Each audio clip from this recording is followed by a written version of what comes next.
ओम नमो भगवते वासुदेवाय नमः। नमस्कार बंधुगण आपण मानक आम यूट्यूब चैनल को स्वागत। बंधुगण आजिर भिडियो आम आपण आजिर संपूर्ण राशिफल नहीं करी आसीछु।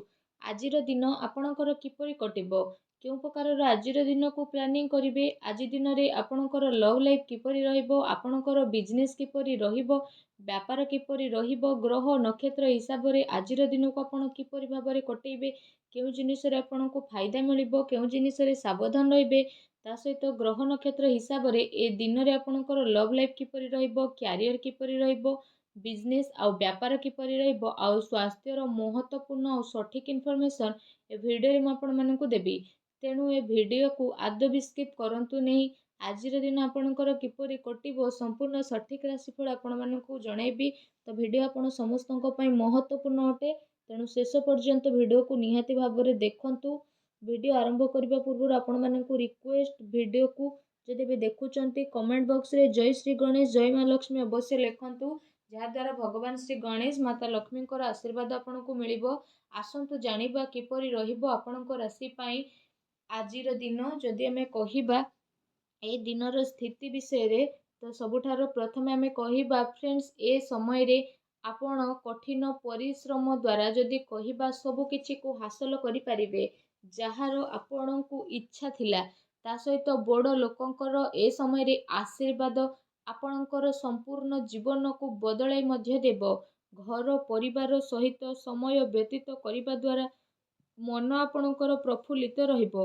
समयर गति आपणको पक्षरे मध्य जीवो। सामाजिक दायरा बढ़िबो। पूर्व किछि समयरु चली आसुथबा कौनसी समस्यार समाधान मिलिबा कारणरू ए समय आपणको खुशी अनुभव हेबो। कौनसी बड़ निवेश करिबा पई समय आपणको पई बहुत ही उत्तम रहिबो। एहा सहित ए समय रे बंधुको आगमन कारणरू आपणको समय खुशी भरा मध्य रहिबो। उपहारर आदान प्रदान मध्य आपण ए समय रे करि पारंती। आपणकर बजेट मध्य बिगिड़ी पारे, किंतु पारिवारिक खुशी आगरे एहा किछि हेबो नाही। युवा वर्ग निजर भविष्यत संबंधित योजना प्रति काफी गंभीर नजर आसिबे। फ्रेंड्स, एहा सहित ए समय रे कौनसी संवेदनशील समारोह आपणको जीवार अवसर प्राप्त हेबो, तथा सम्मानर सहित आपण आपणकर स्थिति को बदलाइबे। संतान संबंधित कार्य जेपरि विवाह, चाकिरी आदि कार्यर योजना आजिर दिन रे आपणकर बनी पारे। बंधुंकर आगमन घर को आजिर दिन रे होई पारे। ता सहित जदि कहिबा आजिर दिन रे ऊर्जा, जोश एवं मनरु आपण खुशीपूर्ण रहिबे। पिलांको सहित धैर्य रखी आपण व्यवहार करंतु, जहा द्वारा आपणकर स्थिति रे परिवर्तन आसीबो। खर्च पई भी ए समय बहुत भल रहिबो, किंतु आपण मैनेज करके नेबे। निज लोकंक सह मनोरंजन रे आपण आपणकर समय को व्यतीत करिबे। ता सहित ए समय रे परिवार सहित हर्ष उल्लास रे समय व्यतीत हेबो। केउठी शुभ समाचार आपणको प्राप्त हेबो। कार्य कुशलता बल रे आपण नुआ उपलब्धि को मध्य हासिल करिबे, जहार केबे आपणकर इच्छा थिला। फ्रेंड्स, एहा सहित ध्यान रखंतु कि ए सबु कार्यकलाप भितरे आपणकर किछि महत्वपूर्ण कार्य मध्य बदली पारे, जो कारण पई आपणको भारी नुकसान रो सामना करबा को मध्य पड़ी पारे। सबु गतिविधि रे ध्यान केंद्रित करिकि रखिबा आपणको पई अति आवश्यकता रहिछि। आर्थिक पक्ष आपणकर सुदृढ़ हेबो। कुहा जाइथिबा धन संबंधित निवेश को आपण भाबी चिंती ही नियंतु, काहेकि ना पैसा वापस मिलिबा बहुत ही मुश्किल दायक रहिबो। विद्यार्थी को निज प्रतियोगी परीक्षा संबंधित पाठ पढ़ारे अधिक ध्यान देवार आवश्यकता रहिछि। एहा सहित ए समय रे सबु किछि ठीक रहिबी। आपणको केउठी ना केउठी परिवर्तन देखा देबो। ता सहित जदि आपण चाहिबे तो किछि भी आपण निजे परिवर्तन करि परिबे। निजर भावना रे को नियंत्रण रखिबा पई चेष्टा करंतु, कारण एहार प्रभाव द्वारा किछि संबंध खराब होई पारे, किंतु शीघ्र ही परिस्थिति किछि प्रतिकूल मध्य हेबो। अजथा खर्चरु बंचंतु, तथा घरेलू खर्चर संतुलित बजेट बनी रखिबा आपणको पई अति आवश्यक रहिछि। कोर्ट केस संबंधित मामला रे किछि असुविधा मध्य आसी पारे। संपर्कीयଙ୍କ सह व्यवहार करिबा समय रे आपण सावधानता अवलंबन करंतु। आपणको मुहरु किछि एपरि कथा बाहरी पारे, जो कारण पई आपणको संबंध खराब हेबार आशंका रहिछि। ସେଥିପାଇଁ ଆପଣଙ୍କୁ ଆପଣଙ୍କର ରାଗ ଉପରେ ନିହାତି ଭାବରେ ନିୟନ୍ତ୍ରଣ ରଖିବାର ଅଛି। କାହା ଉପରେ ଅତ୍ୟଧିକ ଭରସା ବା ବିଶ୍ୱାସ କରିବା ଆପଣଙ୍କ ପାଇଁ ନୁକସାନ ହୋଇପାରେ। ଠିକ୍ ହେବ କି ଆପଣ ଆପଣଙ୍କର ନିର୍ଣ୍ଣୟ ହିଁ ସର୍ବୋଚ୍ଚ ରଖନ୍ତୁ। ଘରର ବରିଷ୍ଠ ସଦସ୍ୟଙ୍କର ସ୍ୱାସ୍ଥ୍ୟର ମଧ୍ୟ ଧ୍ୟାନ ରଖିବାର ଅତି ଆବଶ୍ୟକତା ରହିଛି। ଯଦି କଥା ଆପଣଙ୍କର ଲଭ୍ ଲାଇଫ୍ ବିଷୟରେ ହେବ ତ ଏ ସମୟରେ ପାରିବାରିକ ବାତାବରଣରେ ଆପୋଷିକ ତାଳମେଳ ଓ ସାମଞ୍ଜସ୍ୟ ବନିକି ରହିବ।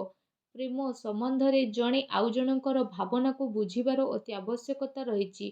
ପତି ପତ୍ନୀଙ୍କ ଭିତରେ କିଛି ଏ ସମୟରେ ଲଢ଼େଇ ଝଗଡ଼ା ହୋଇପାରେ।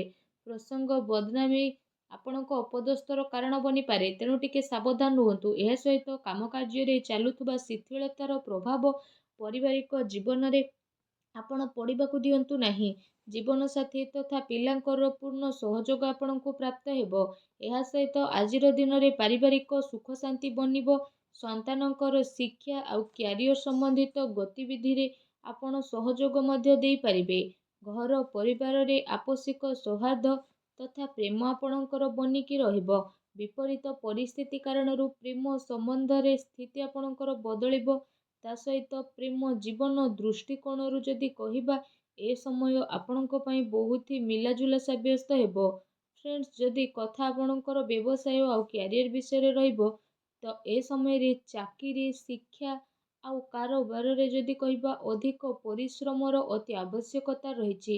କାର୍ଯ୍ୟ ବିସ୍ତାର ସମ୍ବନ୍ଧିତ କୌଣସି ଯୋଜନାକୁ କାର୍ଯ୍ୟ ରୂପରେ ପରିଣତ କରିବା ପୂର୍ବରୁ ଭଲ ଭାବରେ ବିଚାର ବିମର୍ଶ ଆପଣ ନିହାତି କରନ୍ତୁ।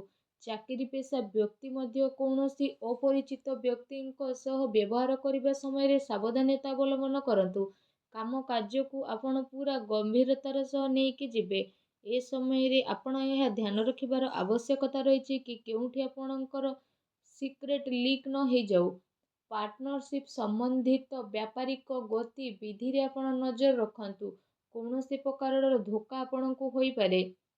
ଫ୍ରେଣ୍ଡସ୍, ଏହା ସହିତ ଏ ସମୟରେ କାର୍ଯ୍ୟ କ୍ଷେତ୍ରରେ କ୍ୱାଣ୍ଟିଟି ଚକ୍କରରେ କ୍ୱାଲିଟି ସହିତ କୌଣସି ପ୍ରକାରର ସମଝୋତା ଆପଣ କରନ୍ତୁ ନାହିଁ। କୌଣସି ବଡ଼ ଅର୍ଡ଼ର ଆପଣଙ୍କର ହାତରୁ ମଧ୍ୟ ଯାଇପାରେ କିମ୍ବା ଡିଲ୍ ମଧ୍ୟ ଆପଣଙ୍କର କ୍ୟାନସେଲ୍ ହୋଇପାରେ। ଚାକିରି ପେଶା ବ୍ୟକ୍ତିଙ୍କ ପାଇଁ ଚାକିରିରେ ବସ୍ ଆଉ ଉଚ୍ଚ ଅଧିକାରୀ ଯଦି କହିବା ଆପଣଙ୍କ କାମରେ କାଫି ସନ୍ତୁଷ୍ଟ ରହିବେ। ପଦୋନ୍ନତିର ମଧ୍ୟ ସମ୍ଭାବନା ରହିଛି। ଚାକିରିରେ ମନୋବାଞ୍ଛିତ ଉପଲବ୍ଧି ମିଳିବାର ଏ ସମୟରେ ଆଶା ରହିଛି, ଯେଉଁ କାରଣ ପାଇଁ ଆପଣଙ୍କୁ ଖୁସିର ବହୁତ ଅନୁଭବ ହେବ। ତା ସହିତ ଯଦି କହିବା ନୂଆ ଟେକ୍ନିକ୍ ଆଦିର ପ୍ରୟୋଗ କରି ଆପଣ ସଫଳତା ହାସଲ କରିବେ।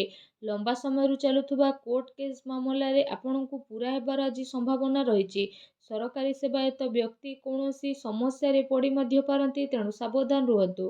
ଏ ସମୟରେ ବ୍ୟାପାରରେ ନୂଆ ପାର୍ଟି ତଥା ନୂଆ ଲୋକଙ୍କ ଦ୍ୱାରା ବ୍ୟବସାୟିକ ସମ୍ବନ୍ଧ ସ୍ଥାପିତ କରିବା ପୂର୍ବରୁ ଭାବି ଚିନ୍ତି ଆପଣ ଅବଶ୍ୟ କରନ୍ତୁ।